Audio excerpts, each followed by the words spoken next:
Intinya bahwa ini hakim harus diambil tindakan. Saya anggap bahwa ini sudah keterlaluan nih hakim. Ya. Mungkin dalam perkara lain dia lolos, tapi untuk perkara Jessica dia tidak akan bisa lolos.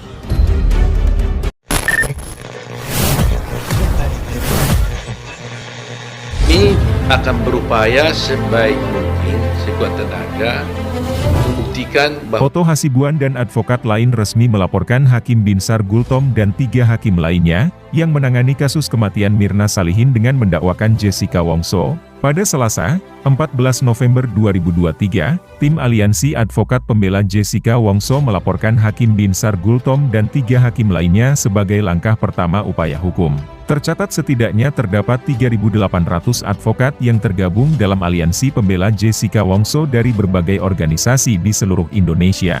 Dalam keterangan melalui media online, tim Aliansi Advokat Pembela Jessica Wongso melaporkan oknum hakim atas perilaku tidak etis dan di luar etika sebagai seorang penegak. Pada prinsipnya, Binsar Gultom dan 3 lainnya dilaporkan karena telah melakukan suatu keterangan di luar sidang pengadilan terhadap perkara yang ditangani dan yang telah diputuskan.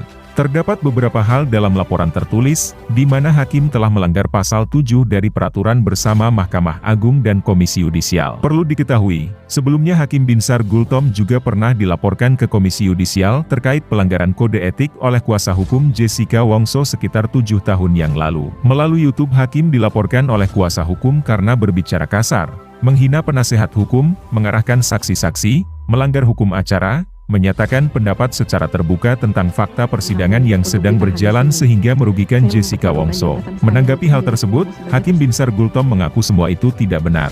Itu sama sekali tidak benar dan tidak berdasar, kata Hakim Binsar Gultom seperti dikutip ayujakarta.com.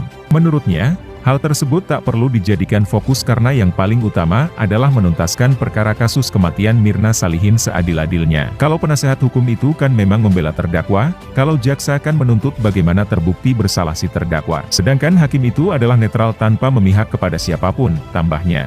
Dalam tayangan media tersebut, kontroversi kuasa hukum dan hakim ternyata bermula saat tak ada saksi yang melihat Jessica Wongso menaruh sianida ke dalam kopi. Sontak Hakim Binsar Gultom mereaksi bahwa ia pernah menyidangkan perkara tanpa ada saksi yang melihat, tetapi ada korbannya.